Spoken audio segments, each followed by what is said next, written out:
All right, guys, welcome to episode 8 of True Health. With me today is Hope Davis, Pharm D. What's the D? Doctorate? Doctor of Pharmacy. So Pharm D, but a very different pharmacist. We're going to talk about that a little bit. But first of all, just tell us a little bit about your background and why you got into pharmacy. So it all started out, my mom was actually a pharmacist, and so I just kind of had that on my mind growing up, wanted to help people. That's kind of the standard option. Liked medicine, but didn't know how hands-on I wanted to be, so pharmacy seemed like the right thing. So planned all my classes around going to pharmacy school, did pharmacy school, graduated, took a standard job out of school at a major retail chain. It was a couple years ago. And the longer I worked there, the more I was exposed to maybe some of the shortfalls of our medical system. And I saw the same patients coming in, even the ones who were faithfully taking their medications every month and getting them every month. And they were definitely not getting better. And some of them were continuing to get worse. You know, we'd have to increase the dose or add a new medication to control their blood sugar, that kind of thing. So the more I saw that, the more I realized that my passion would be more suited to working with people to get better, not just provide them what they need to maybe manage their diseases. So I kind of branched out and started something called Wellness in the Making. And the more I've worked with people and talked to people, I've been getting a lot of feedback that people in general just aren't satisfied with the level of healthcare that they're receiving right now. With the insurance model the way it is, doctors don't have the time to spend with the patients, even if they wanted to, and it's all a little bit cookie cutter. And some people they say, I don't feel like my providers listen to me. So, maybe they feel deep down that they can do more to heal their body. Maybe they don't want to be on as many prescriptions as they're on. And maybe they just are interested in more of a natural approach. So as a wellness pharmacist, I work with people typically one-on-one to address and identify some of those underlying factors that are contributing to their symptoms and diagnoses and how their health is presenting itself. And then we're able to work together and create a personalized plan to optimize not just prescriptions and supplements, definitely that, but also lifestyle factors like nutrition, movement, stress, sleep levels, all that kind of thing. And then I'm able to actually follow up with them and stick with them as they're working to implement that plan so that ultimately they can live the lives they want to with renewed confidence and energy. A lot of people, they have, very good reasons that they want to get better. I've had people tell me, I want to have the energy to play with my kids this summer when they get out of school, and I just don't feel like I can do that right now. So really, I'm just able to partner with them and help them get to where they want to be. That's a good term, partner. Yeah. So the term wellness pharmacist, did you come up with that, or is that something that's already out there kind of being used? To my knowledge, I came up with that. I haven't really heard of anyone else calling themselves a wellness pharmacist. Definitely. And those two usually, I wouldn't say they're mutually exclusive. They just don't usually go together. Right. Wellness is kind of a buzzword these days, but and you could say pharmacists have wellness consultations. That is happening some. But that was just the best thing I could come up with to really describe what I was doing. Now, so you didn't set out, obviously, in pharmacy school necessarily with this in mind, that you'd be doing wellness pharmacy and basically like one-on-one, consultations and things like that. So early in your life and growing up and via your parents, were you raised in a fairly healthy household? Was it just kind of average? Was it subpar? I would call it average. Okay. Probably. Where are you from? I lived here in Birmingham, actually, for a little bit, and then was in Charlotte, North Carolina. Okay. Went to school in Georgia. Which Charlotte, overall, is a much healthier place than Birmingham, just from populace-wise, if you look at demographics and things like that. Yeah. So I'd say we were pretty average. Generally ate the standard American diet, probably. Grew up relatively picky eater, and then it was really in college with one of my roommates.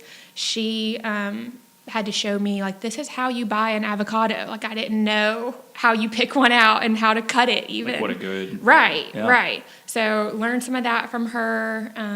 My now husband, we were dating in college. He was more into the like fitness scene than I was, but kind of slowly brought me along just as we wanted to do stuff together. So it was really kind of a slow process for me to get here, and then, you know, had classical standard medical model pharmacy training, and then have really been excited as I've been branching out kind of into this new arena with learning just new ways to approach healthcare.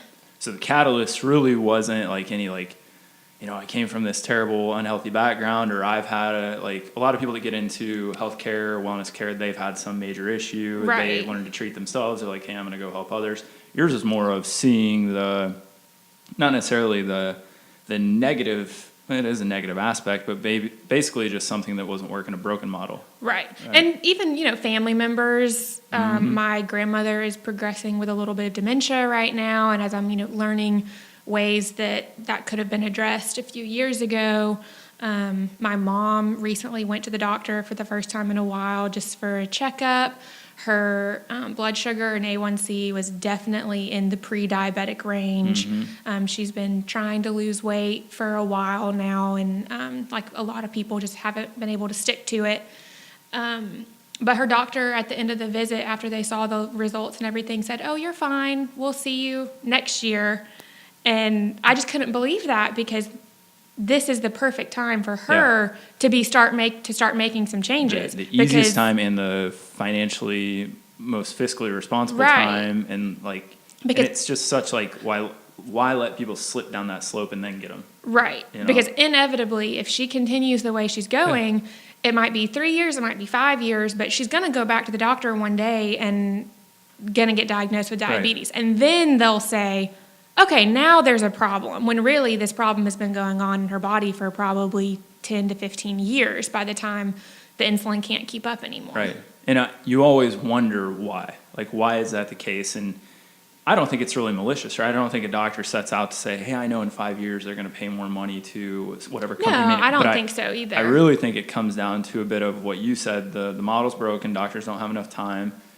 It's just kind of like, well, it's not that bad. You know, I don't want to put you on medicine, but they also, maybe they're not educated in lifestyle modification coaching, like telling people that actually what would make beneficial change. And that's not your food pyramid and all the stuff that's been, you know, prevailing the healthcare, air quotes, model for the past, 30 to 50 years. But what's interesting is, and this is where I always, I wish it would go more this way. When we step out of the classroom, we're supposed to continue learning, and obviously as a pharmacist, chiro, a medical doctor, you have to continue getting CEs and continuing education. But it's, why are people not applying the research? Because all research would show empirically that if I get ahead of something like diabetes, it's far more beneficial for the patient versus getting them into a diabetic situation. So to me, it's like if you said, hey, that's a stress fracture, why don't you run on it until it's a fracture? Then I know it's broke, then we'll cast it. Versus saying, well, no, hey, why don't we take a little time off running, modify how you move, improve your nutrition to help that bone heal, we'll never get to that fracture. We understand that 110%, but for some reason when you get into metabolic dysregulation and dysfunction and autoimmune issues, it becomes this like, well, I don't know if it's apathy or I don't know. I don't think it's any one individual doctor's fault. No, I really think it's not. just the system, and they're often overworked. They have so many things on their plates, trying to see so many patients, do all the paperwork, meet the insurance requirements so that they can get paid and the patient doesn't get upset that they're having to pay, X, Y, Z. And it just isn't set up to manage things the way that they should be managed. And as a collective, I guess what I would hope would happen is, you're having to step outside of a normal model, right? Which can be a bit of a struggle. It's not like the money is just falling out of the sky for stuff like this. But I think what people are realizing in the medical model, they're not getting paid for the things they're doing, but they're also not happy grinding on, electronic notes and having to see 80 patients to just make the minimal amount for each insurance payout. But you need more people to pull out of that model So the marketplace actually gets what it wants, and then the insurance companies have to adjust. But more people need to do that before it's going to change, right? Otherwise, it's just like they're going to keep going and keep paying you as little as they can for the nominal amount of service that you provide. And on the payment note, the patients understand. When I talk to them, about the services that I'm able to provide, and they say, well, does insurance cover it? And I say, unfortunately not. What I do is primarily considered preventative or, lifestyle management, that kind of thing. And they understand that, it makes sense to do this now and prevent having the expense of some terrible outcome and hospitalization potentially down the road. Yeah. It makes sense to invest now and prevent that. But unfortunately, that's just not how insurance companies see it. And I think if you really if you looked through historical records and anthropology, language plays a huge part on how we define things. So when you call healthcare what doctors are doing, it's really not, right? They wait till somebody's sick, broken, whatever. And I hate to say the healthcare sick care because that gets beat up in documentaries just like wellness and stuff. But if you use the analogy of if you're taking care of a plant, you wouldn't wait until it's compost and then say, I'm a gardener, right? No, that thing's already gone. It's a different thing now. When somebody's sick, that's different than taking care of their health, right? We want to keep them healthy so they don't get sick, which is far different, right? And that's what you're kind of going after, and what this discussion is about is you will, things happen, just like a broken leg will happen.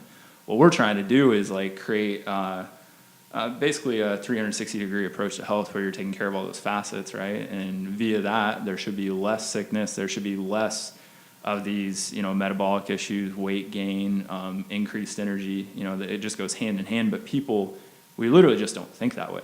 Right. Lay public, doctors, it's just completely backwards. Right. And I think it's important to note and clarify as well that what you and I are primarily talking about is chronic care. Pretty much, yeah. Generally. Yeah, acute stuff. Acute care, we're great on doctors and the advancements in medicine Medication are is saved wonderful.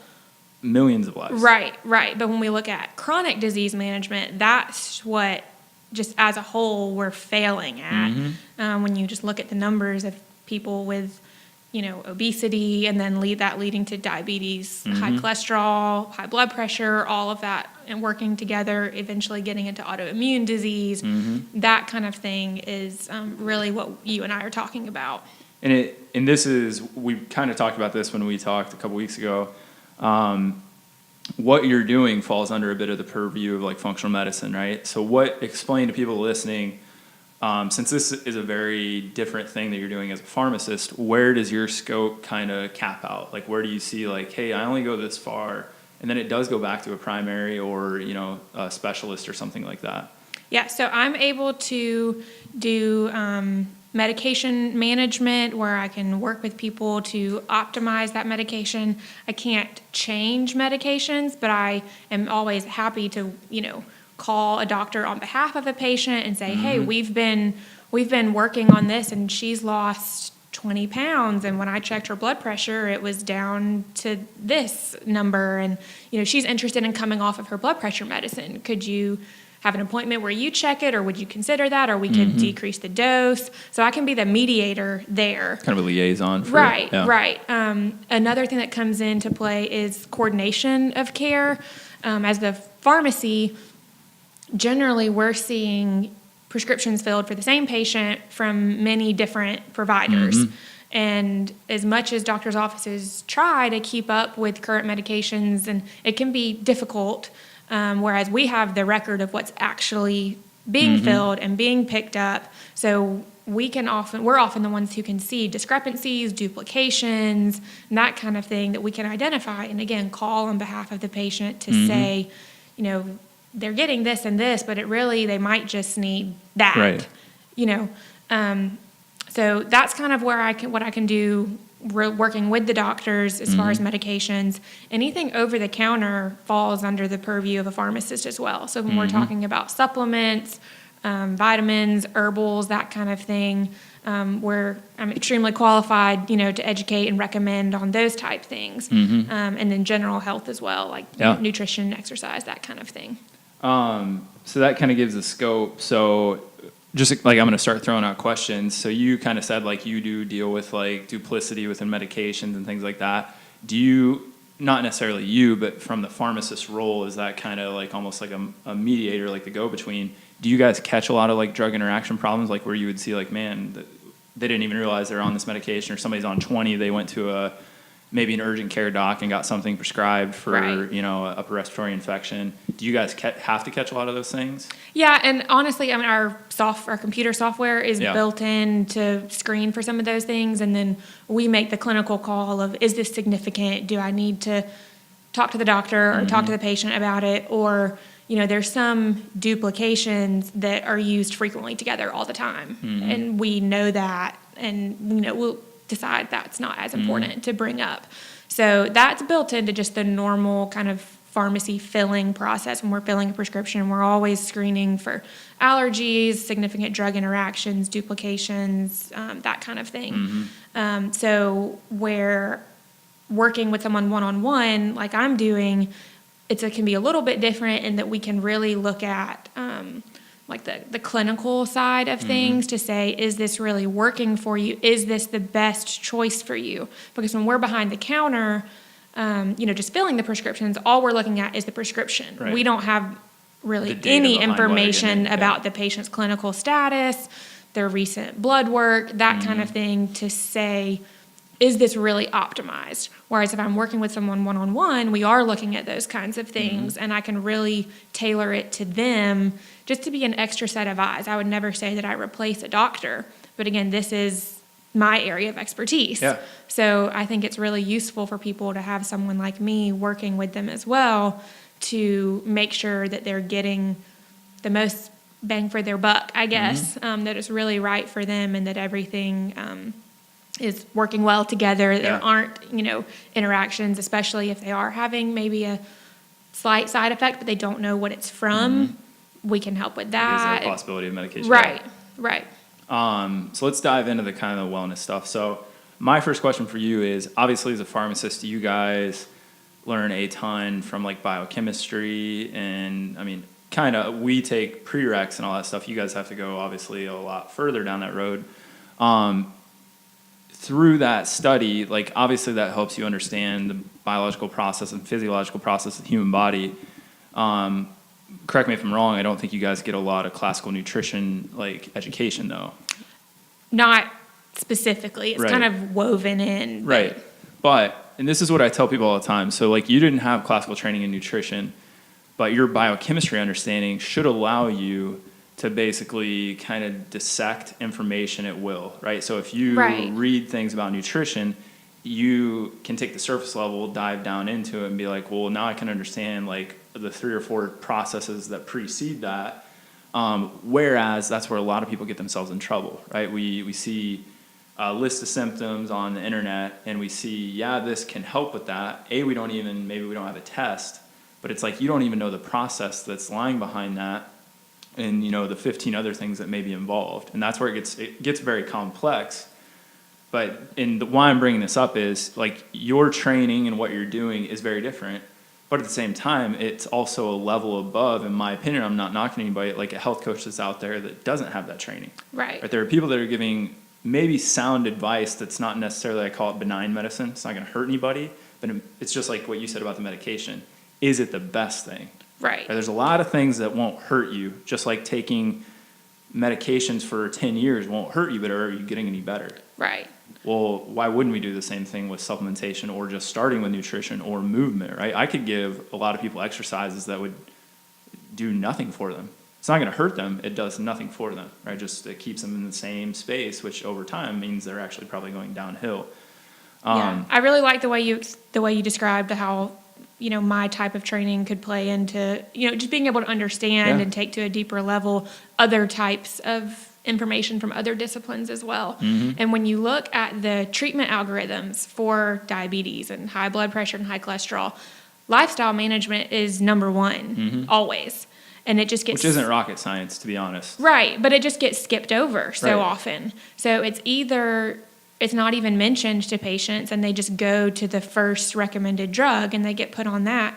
Or it's a generic, okay, well, you can work on your lifestyle, lose some weight, and then we'll see. Or we'll start you on this medication, but you should try to lose some weight too. Right. But that's where it ends. And so, again, doctors' offices just aren't set up and equipped to go further than that often. And so the patient is left with just, okay, well, I need to lose weight, but not understanding why, not understanding what effect that's going to have, not understanding, the potential outcomes of losing weight or not losing weight.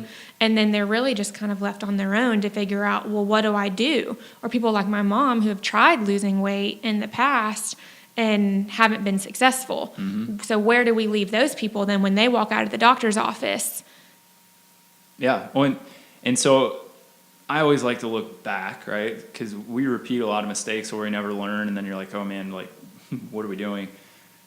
This, in my opinion, the American medical model of 2018 was built upon the model that kind of came into place in the early 1900s, where you had family physicians, primary care physicians that were far more well-rounded because they had to do everything, right? We had far less metropolitan areas, so there may be one doctor per town or maybe just two or whatever. So they had to do everything, right? From deliver a baby to help somebody with an upper respiratory infection. Right.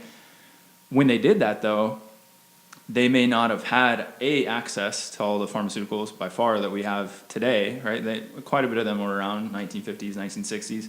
But most of the stuff that we would now say, like, that's like a, like an old wives' tale, or that's some like home remedy or something. Like, the funny thing is, a lot of those things are coming back, being studied, being re-implemented, maybe refined a little bit.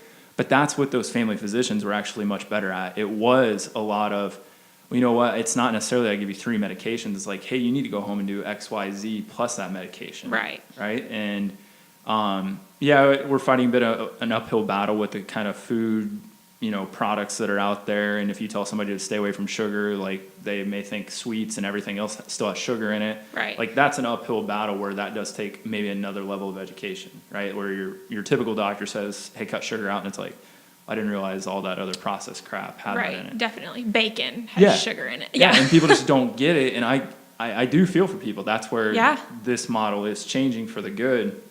But I think that model just came from a really good spot, right? Where we had these physicians that, were doing really good things, had to understand, like, the human perspective and, like, more environmental change, right? Shift the environment to change the organism versus shift your internal biology, keep in the same environment, and let's hope for the best.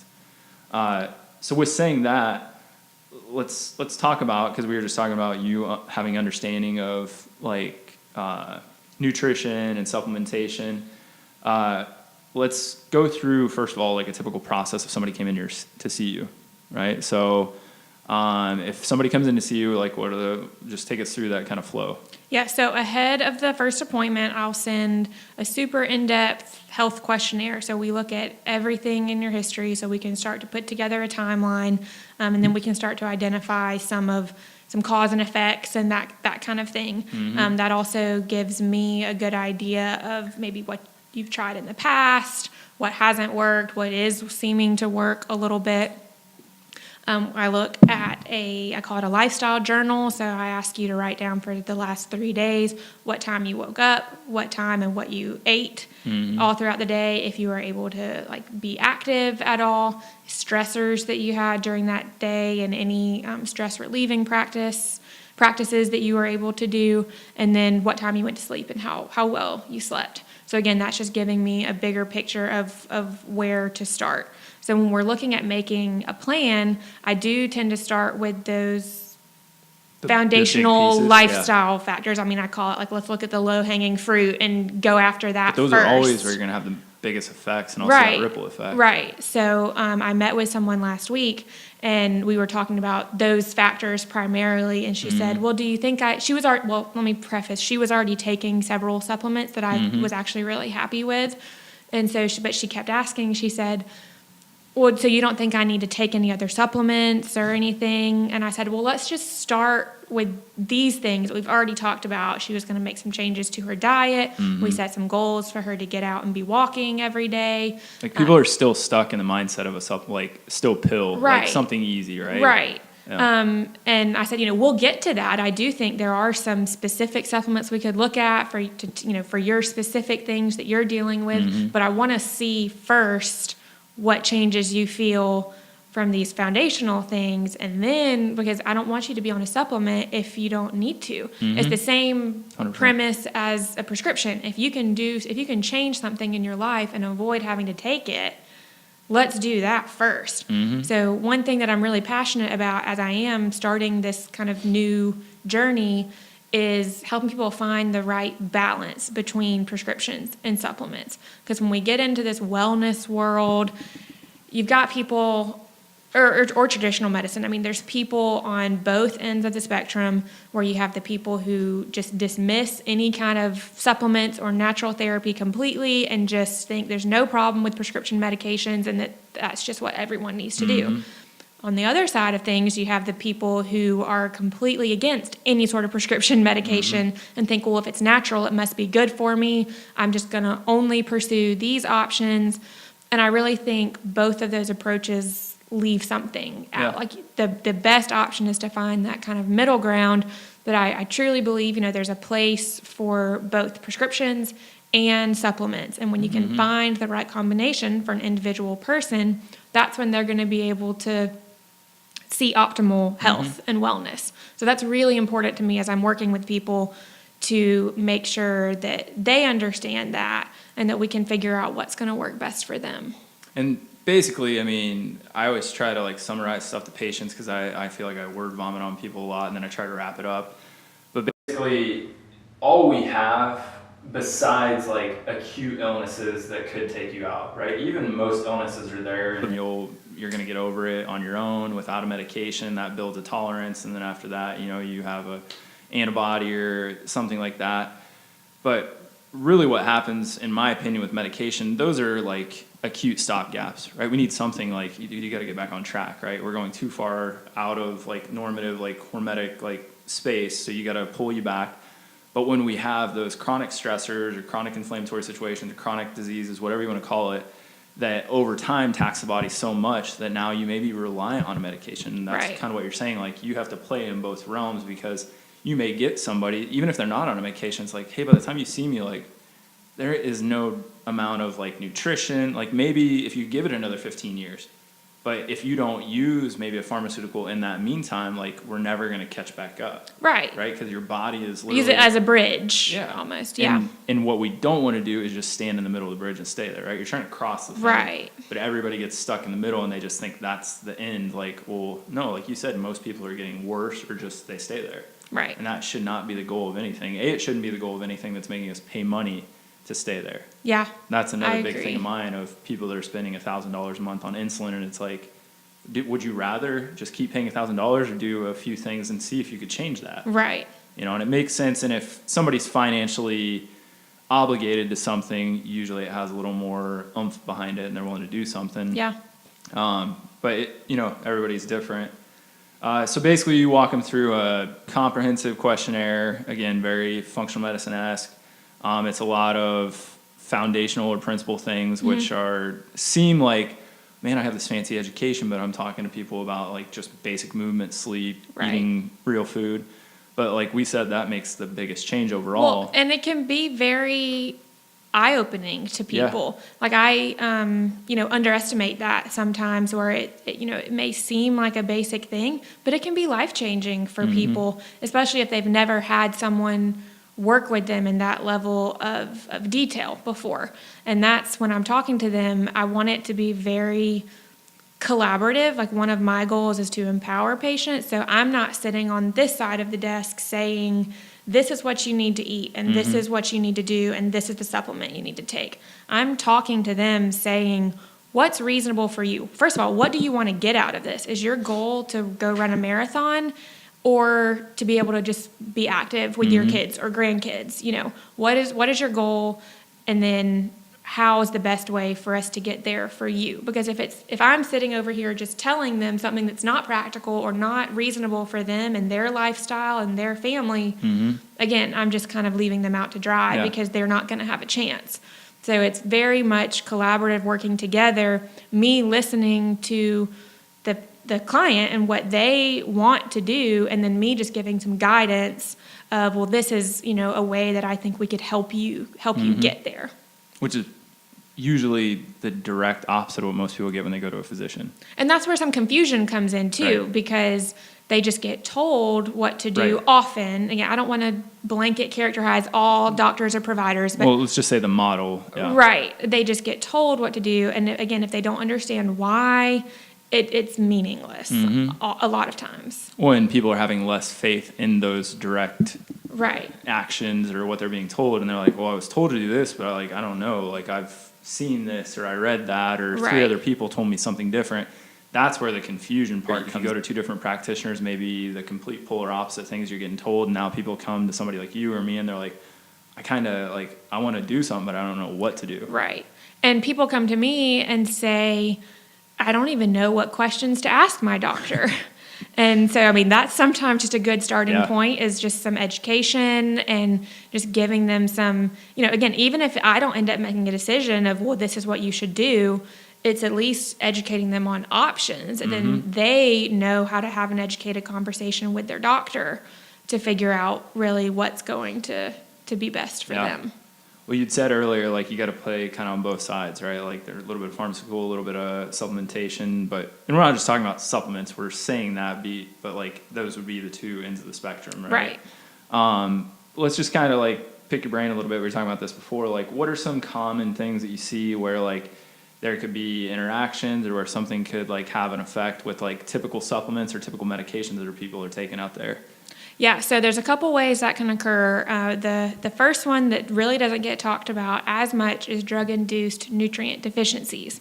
So that's a really important one, especially if you are going to be on a medication long-term.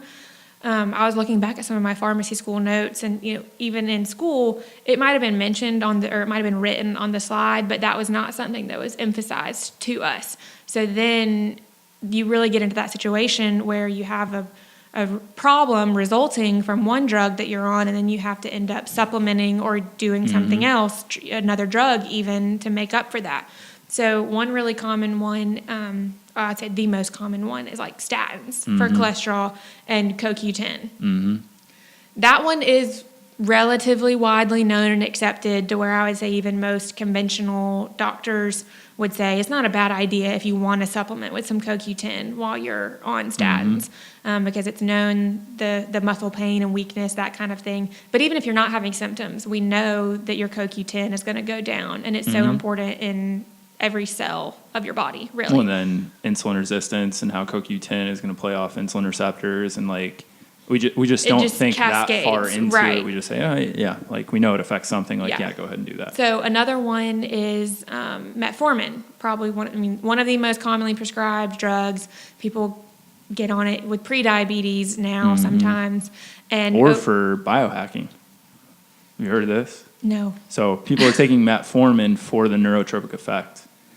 So the fact that basically Metformin helps with basically insulin regulation. So now your brain, if you want to use a ketogenic diet and use Metformin, you can keep shuttling ketones in your body while you don't have to necessarily hammer a ketogenic diet. So there's actually a lot of people researching that. A lot of people use it. I've never done it, so I don't know too much about it. Well, and Metformin is generally considered to be extremely safe. I mean, kidney function has to be considered, but generally people don't question too much, and generally it works really well. It's a good option. But over time, you can get vitamin B12 deficiency, which you just think, oh, well, I might just have a little low energy. But again, if we look further down the cascade, it starts affecting homocysteine levels going up, which is going to potentially increase your risk of having cardiovascular disease, which having diabetes in the first place increases your risk of cardiovascular disease. So poor patient taking their metformin every day like they're supposed to control their diabetes and reduce their risk of having other outcomes and other diseases develop, could potentially be contributing long-term if they're not supplementing with the vitamin B12. So again, theoretically, if you were taking some extra vitamin B12 to make up for that deficiency, you would be negating that risk a little bit. So I want this episode to be very applicable to people. So the first one we talked about was statins and CoQ10. CoQ10 supplementation, CoQ10 from a capsule is pretty bioavailable for the most part. Like that's a pretty easy process for the body to pick up. When you talk about B12 and a couple like B6 and B12 in particular, that's where it gets really kind of debatable. Especially it's going to be N equals 1 for each person. But B12 is one of those that is extremely not bioavailable in most capsule forms. Because if you have any type of like methylation defect, if you have anything like that, like you're not going to be able to use that B12. And then if you're taking a bunch of B12 and not being able to use it, that in itself can create another problem. So I just want people to know one of the best ways that you can get B12, and I'm not telling you to necessarily just keep dirt on your plants, but like making sure that the vegetables and produce and fruits that you're getting, you know where they're sourced from. Because if you know where they're sourced from and they're not using pesticides and things like that, we may not have to scrub them with some sort of like wash we buy at the grocery store that's going to strip everything off of it. There may be a little bit of organic matter or biomass matter still on there that has some B12 in it, which is far more bioavailable because it's a completely different format than a capsule. Right. So that's a really good point that I like to talk to people about too, is even if we do identify a potential nutrient deficiency, if we can get it by adjusting your diet and you can get it naturally from food, that's hands down going to be the best option because that's in its natural form. It has, everything else in it to help it be absorbed and be used by the body optimally. And that's just like what you were saying about using one medication for one thing. You're going to throw something else off. And we know B vitamins in particular, you break it down into one, something else can get messed up if you take too much vitamin D. Like all of these things play off one another, and you get them from a food source. That food source is using that nutrient in its profile with other things that we've been eating for thousands of years, where we've learned to eat them in that fashion. And when we don't do that, it can create a problem. Yeah. And another thing you and I were talking about earlier is how so many prescription drugs are derived from natural plants and things like that. But what happens is to patent it and to attempt to increase its efficacy, you'll end up isolating the active ingredient from the plant or botanical. And while, again, that may work in a clinical trial and, have some efficacy, we're not usually considering what we're losing by dropping the rest of that plant and not including it, because it's all designed to be eaten, ultimately as a whole plant. Yeah. So we don't even know often what other compounds are in the plant that's helping that work, helping it be absorbed. That's super important. The other things in the plant, that some of that stuff is even being studied that we don't understand. Some of the things are like, man, why you like, in particular, we brought up before, I was like, so for people that don't know, aspirin originally came from we originally derived aspirin from salicylic acid. Well, looking back through history, we realized, people used to eat willow bark and make tea. Same kind of effect. They knew it was basically not necessarily an anti-inflammatory, but it basically helped like thin your blood a little bit. Well, now people are going back to willow bark like extract, and they don't really know why, but that works better typically when we're looking at somebody that's taking like low dose aspirin or something like that.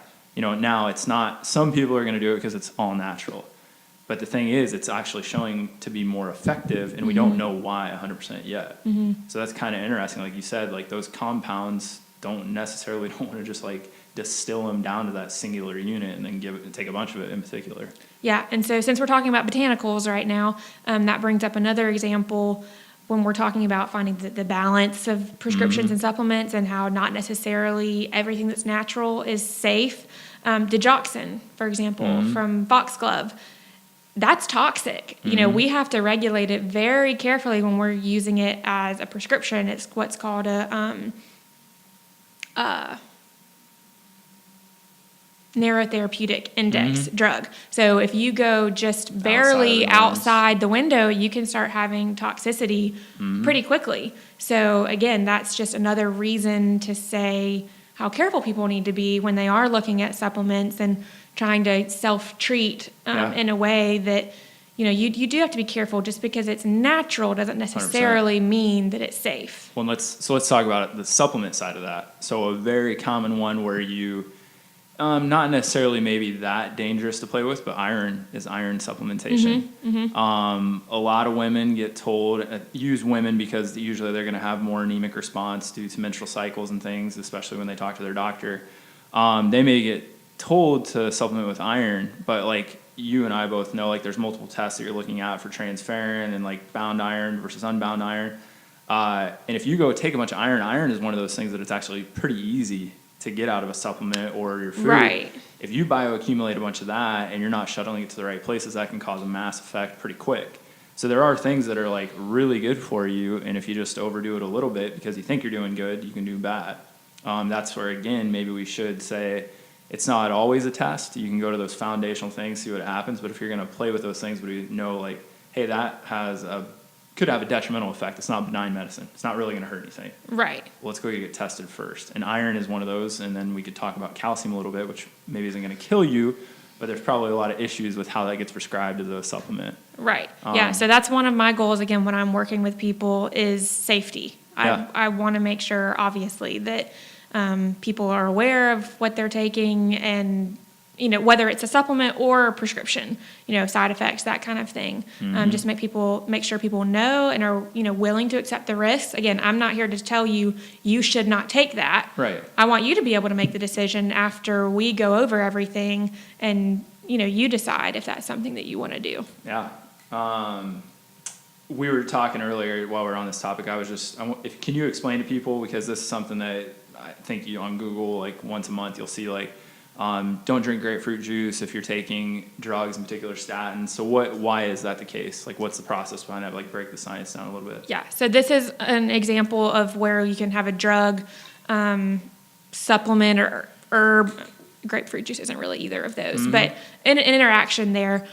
So the way that medications are processed in the body, there's one big group of enzymes called the cytochrome P450 enzymes, and they're responsible for breaking down and metabolizing most drugs, a lot of drugs. So statins are one of those. They go through one of the biggest cytochrome P450 enzymes. Grapefruit juice acts as an inhibitor of those enzymes. So through the metabolism process, when they're being broken down, that's when the drug becomes no longer active and it gets to be excreted from the body and eliminated.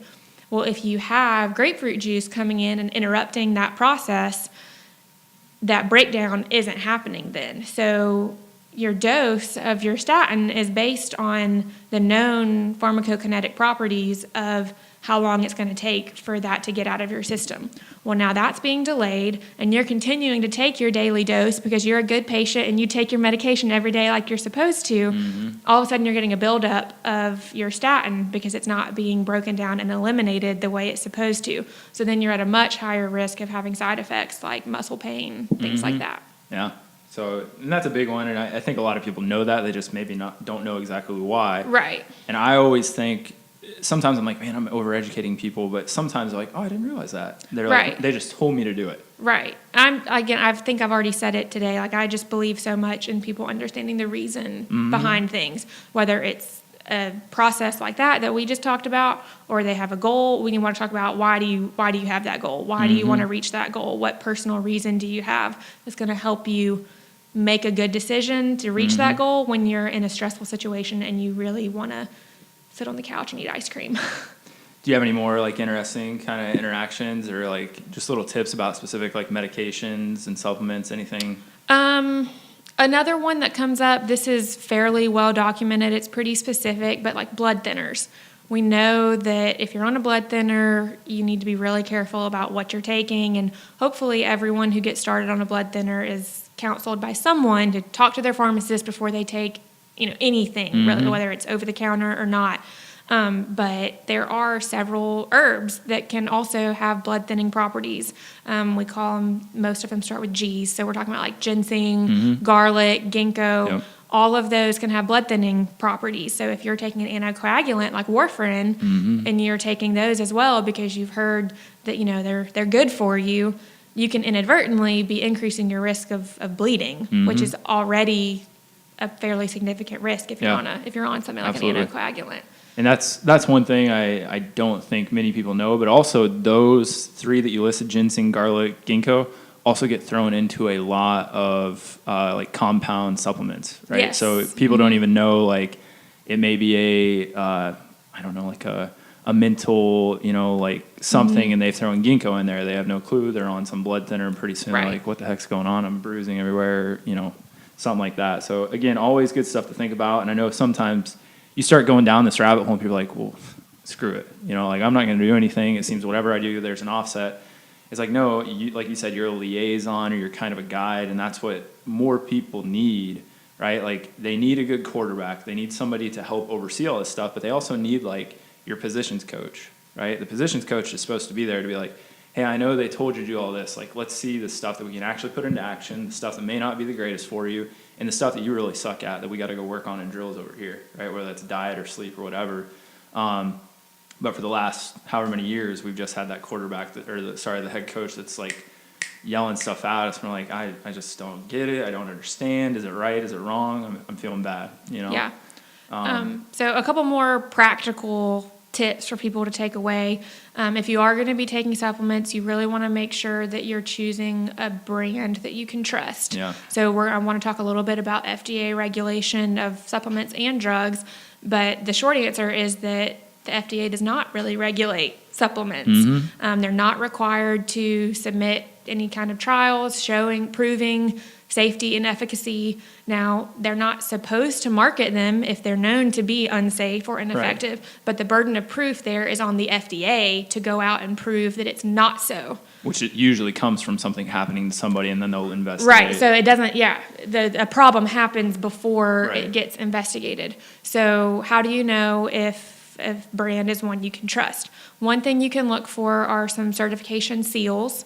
So the biggest one is USP. That's the United States Pharmacopoeia, and they'll do a certification that proves that it's, what's in there is really what they say is in there, because you'll have all kinds of things that, adulteration, things that get added that shouldn't be in there that aren't on the label, or you don't get the full amount. It says vitamin C 500 milligrams. Well, is there really a full 500 milligrams in that? So there's certification seals like that you can look for. There are some brands that they don't go through the certification process because, one, you have to pay for it, but they say they exceed those standards. Yeah. But if they're doing third-party testing, you should be able to call the company and, Or a lot of companies have white papers. Right. So almost every, we're not, pushing any brands here, but if you go onto, Thorne's website, almost every supplement on there has some sort of third-party study where it's actually, been proven to show what it had in there. But also a lot of those go into a second one where it's hey, what's in here is showing efficacy in the XYZ, which may not be their studies, but they're kind of linking it out. Some of that stuff's good. Some of it gets a little bit more correlative. They're trying to pull at strings. Right. But at least they do try to provide some kind of information. But the company should be open with their information and their testing, and you as the consumer should be able to access that one way or the other. Anybody's saying, hey, we exceed standards, we're not going to tell you anything, that doesn't make any sense. Right. So this is getting a little bit into nutritional grade supplements versus pharmaceutical grade supplements. So nutritional just means it's been deemed adequate for human consumption. So that's what a lot of these non-certified, really common supplement brands are. When you get into pharmaceutical grade, there are those standards that have to be met, and so they have to be greater than 99% pure without any of extra binders and fillers, things like that. Another thing that people don't think about is that if it's pharmaceutical grade, it has to be proven to be dissolved and absorbed into the bloodstream. So when you get people saying that, vitamins, they just make expensive pee, that's if it's not, if it's not getting absorbed and getting into the bloodstream to where it can actually have its effect. Because now, that's still different, and I want people to understand that's still different than bioavailability. You can 100% take a supplement, absorb it in the bloodstream, but you personally may be lacking enzymatic reactions, have a genetic SNP, something where you still don't do it or methylate it correctly. So I want people to realize that that's different, but what you're saying is 100% right. It's just so if the tablet is formulated in such a way that it can't even dissolve, you don't stand a chance. There's literally no chance of it having any effect for you. So those are just some things to think about. One more thing is that supplements legally are not able to make claims of cure. So whether that's probably a good thing, but if you have some, as seen on TV, or some crazy marketing ad that's saying this is going to cure your cancer, that should be a red flag. That is a little fishy, because that's illegal for them to be saying that. There's a lot of stuff with diabetes right now. Yeah. Like that. So, and again, some of this stuff may have stuff that has been shown to be good for blood sugar regulation. But if something's saying this will cure your diabetes, there's not a cure for diabetes that we know of yet. So anybody that's saying that, like, why don't they have a Nobel Peace Prize? Like, that would be a big deal. Right. Like, and you and I know, we would agree that we can certainly reverse some disease progression, and maybe even get it down to where it's within normal levels, but it's based on those changes that we made, 100%. Not because you took something that made it go away. Yeah, and if you fell off the wagon for a year, like that disease, again, I'm using air quotes because that really is a dysregulation issue. Like, you've created a scenario where those cells become more sensitive or less sensitive, and now, like, they're always working at a deficit, right? You're going to be more susceptible, just like if you've had, or if you haven't had a disease and you don't have the antibody, you're more apt to get it, right? It's just that in reverse. One thing that I'll say about the non-FDA regulation of supplementation is, I think a lot of your typical allopathic Western doctors ride that to basically downplay supplementation. I mean, I've had numerous patients where doctors, which some of this is, if you get the right supplement, it's true, but they'll say supplements are far more dangerous than pharmaceuticals, which, if you think about it, is kind of crazy, because there's far more pharmaceuticals that could kill you versus if a supplement that, even if you bought the pills in a gas station or something, probably won't kill you. It'll probably feel like crap. Well, and we learned in pharmacy school, the dose makes the poison. 100%. So yeah. If you take enough vitamin A, you're dead. You got to take a heck of a lot. But yeah, you take, enough opioids, there's just a massive difference there. Right. But I've heard a lot of people come in and they're like, man, I was like, I'll, suggest them. They're like, they came back and said, well, there's no research done, which usually isn't true if I've told somebody something, because it's not, I'm just pulling it out of thin air. But that FDA non-regulation gets ridden by a lot of doctors, which that is changing too, because there is so much research coming out from third parties. It's still not regulated, so there's not a governing body really over all of that, which is kind of a good thing though. And like, can you talk quickly about like maybe some of the collusion between like FDA and pharmaceutical companies, and like why that may not be a good thing for supplements and what's going on in the pharmaceutical realm? Yeah, so the FDA is responsible for reviewing information submitted from pharmaceutical companies, that generally clinical trials and pharmacokinetic data to show that a drug is safe and effective. And if it meets those requirements, then the FDA approves it and it can come onto the market to be prescribed. So I don't remember how many years ago. I think it was since 2000, the FDA really needed more funding to be able to safely have the manpower to really thoroughly review the drugs, the new drug applications that were being submitted. So instead of taking more taxpayer money, I guess they thought they were doing us a favor, and they decided they now collect fees from pharmaceutical companies. So these big pharmaceutical companies are literally funding the FDA. So the question that raises is, how likely, if you are employed by the FDA, how likely are you going to be to go back to a big drug company and say, I'm not going to approve your drug, when they are in essence paying part of your salary? Yeah. So that just right there. It's really sticky. Right. That makes it very difficult to be objective. On top of that, there's other factors like the drug companies they're running and designing and writing up their own trials. So there's another conflict of interest there, in that they can, choose the optimal population that they would expect are going to have the biggest benefit and the least risk of side effects to enroll in that population. So you're potentially missing some problems because of the population that was chosen in the study. And then when they write it up, statistics is a whole other animal that we could talk about, of how that can be manipulated. Well, and then just talking about the publishing aspect too. Right. Way before any of this stuff was going on with funding, there could be 14 papers that showed negative results, but the one that showed positive was the thing that came to the top, maybe due to funding or some sort of... And it's definitely been shown that papers that show no effect or no outcome are far less likely to be published than ones that actually show some sort of significant difference. So some of those factors can they add up to some statistics that are a little bit scary, like 1 in 5 new drugs that are approved by the FDA will end up having a severe warning being added to the labeling or withdrawn from the market after people have started taking them. Mm-hmm. If that drug has gone through a priority review, which means it was reviewed by the FDA in 6 months, which is typically the drug company pays a little more to have that done, it goes up to 1 in 3 drugs.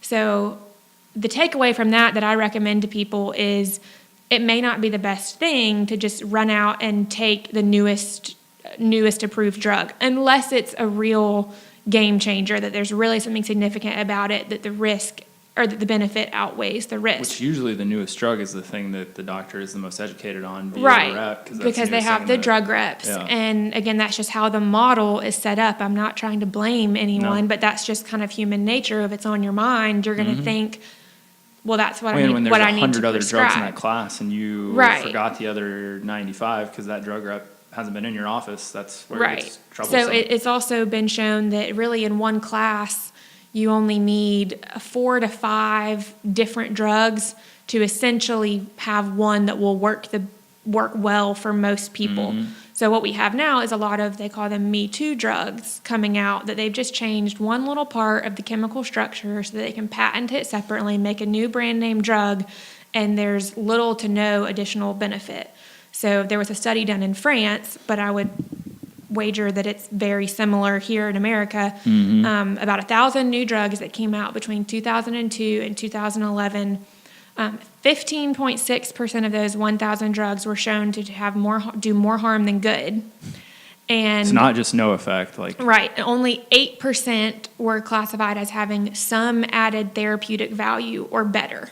I think there were 2 drugs out of those nearly 1,000 that were considered to be a breakthrough or major advance. So the other 60% or so were just like null. Right. And that's really the requirement. So instead of being, when a new drug is being evaluated, the studies have to just show that it's better than placebo. Right. So they just have to show that it's better than nothing. Which is a it whole doesn't have to can of show worms, that it's yeah. better than what's on the market currently. So we're having all this money being put into the development of these drugs, and then drug companies, they talk about the cost of drugs, and I used to defend this, that drugs are so expensive because it takes so much time and money to do the research, which is true. So many drugs, they start out, they get a little way through the pipeline, and then they fail. And so really the cost of the one drug is also the cost of all the failed drugs that it took. So that's valid. But when you look at some of the numbers, more money is going into marketing for these companies than for the development of new drugs. So that is just a problem. 2 things, just points that I took out of that is, first, it's almost like the real studies going on when the drug hits market, right? That's when it's available to a big population. Right? And it's what you said, the percent is kind of like skewed towards like, well, yeah, there's a lot of them are going to get called back or have some severe warning. I'm blanking on the second thing I was going to say there. But it is a little worrisome, and again, we're not here to just berate the pharmaceutical system. I mean, my sister was a drug rep for 12 years. I thought I was going to do that out of college, so I don't know to an nth degree what you do, but knowing a big part of it, there are a lot of good things that have come out of that realm. Absolutely. It's just when, I don't know, it seems crazy, or what my thought was, when you talk about that 60, what did it come down? I think 63 to 64% of those drugs were kind of just null effect. It could have been bad, good, but averaged out to nothing. And then you talk about supplementation regulation and fillers and supplements and things that aren't bioavailable or non-absorbable. I would like to see the study on that. Yeah, that would be interesting. It may be close, but are supplements any better? And it may not be, right? There's probably, it probably isn't. If you go to Walmart, there's probably a ton of stuff on the shelf that is going to give you expensive pee, right? Yeah. And now we talk, no wonder that both sides have gotten a little bit of a shade of black on them because, over here people are like, oh, supplements horrible, pharmaceutical. No, it's, there's good parts about both. Let's get more of that going on. Right. And the takeaway that I want patients to have from this is for them to just be proactive and question their doctor and say, is there another drug that would be similar to this that maybe has been available a little bit longer? Yeah. And if he really believes and you are convinced that that new drug is the best option for you, then do it. Mm-hmm. But I just don't want people to be blind and just take what they're prescribed, not know what it is, why they're taking it, because I want them to be able to make informed decisions for themselves about their health and what's most important to them and what their values are. That applies to chronic disease medications, but things like antibiotics too. Mm-hmm. We're in such a culture now of, oh, my throat's been hurting for 2 days, I need an antibiotic. Yeah. And doctors do it because the patients are their, source of income, and Mm-hmm. patients can be demanding. But if you have an upper respiratory tract infection, it's most likely viral. Mm-hmm. Only like 2% develop a post-secondary bacterial infection, and you have to have had symptoms for at least 10 days. But what do you think the percentage of people with? Huge. Yeah. So again, just think about that and say, do I really need this antibiotic? And now if you do get the antibiotic, I want to encourage you to take the whole course. I have to throw that in there as a pharmacist. That's really important.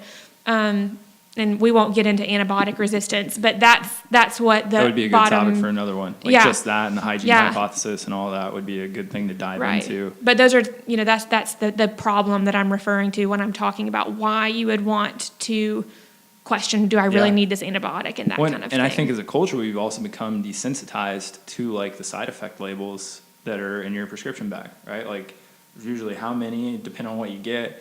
And the example that I see the most being in the musculoskeletal realm is people come in here and we'll backtrack and say it's a youth, and lo and behold, there you have multiple tendinopathies going on, something like Accutane. That side effect is 110% labeled on that medication. Most doctors should, and most of them do, also warn the parent, like, hey, is this an athletic kid? Like, this is a high risk, medication for this. But people just become desensitized, and it's almost like, again, we want the easy way out. Right? Like if we could go into the topic on acne and why that's probably happening, but we want the easy way out of the pill, and we're almost willing to just go ahead and say, yeah, I know that could happen, but I'm going to go ahead and take it. Right. That's a mindset problem, not from the healthcare industry. That's a personal thing that we've built into our system where I don't want to explore my environment, my lifestyle, and how that's affecting it. I want to say, well, I want to still do all that stuff and take this thing too. Right. That's a big issue here. And then the other side of that spectrum is people who read those warnings and then decide, well, I'm just not going to take this at all anymore. And then you get into the question of, well, in a chronic disease situation, unless you're willing to make some of those lifestyle changes, you probably do need that medication for your own health and long-term safety.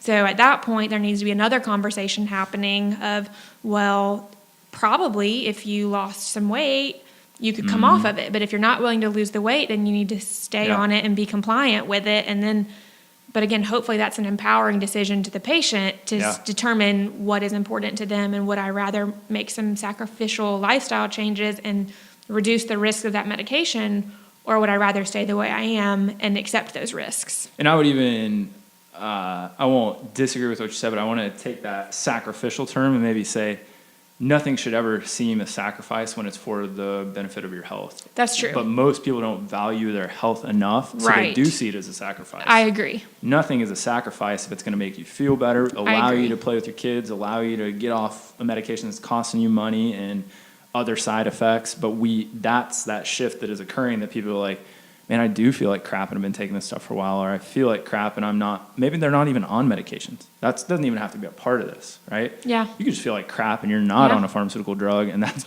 a lot of people too. Yes, it is. Well, let's kind of tie this up. So do you have it? We've given a ton of information. So first of all, if people feel more lost after listening to this, what they should realize is if you felt lost in anything, like if you were downtown Birmingham, like I do often, and I'm lost, I'm going to pull up a map. Like, you need a guide. You need somebody to help you. And that's usually not going to happen via Google, right? Like, you just get more lost. You're going to find more information, and who knows who's putting that information out. Is it paid by somebody? Is it crap? Is it good, right? So that's what you're providing. Your company is Wellness in the Making, right? how can people get a hold of you? So my office is located inside Double Oak Mountain Pharmacy. So I'm accessible there. You can check out my website at www.wellnessinthemaking.com. Sign up for my email list there. You can send a contact form through that as well if you're interested in setting up an appointment. Give me a phone call. It's 205-440-2478, or on Facebook and Instagram at Wellness in the Making. No, so you are on social media. Okay. So look her up if you got questions. Really interesting. I think we will probably, maybe in the future, we'll bring you back on. Maybe we'll have questions from some people. Like I had a lot of questions that came up that I think would be good for us to kind of powwow on. Yeah, that'd be great. I'd be happy to. Cool. Thanks for coming on. Thank you for having me. See you guys.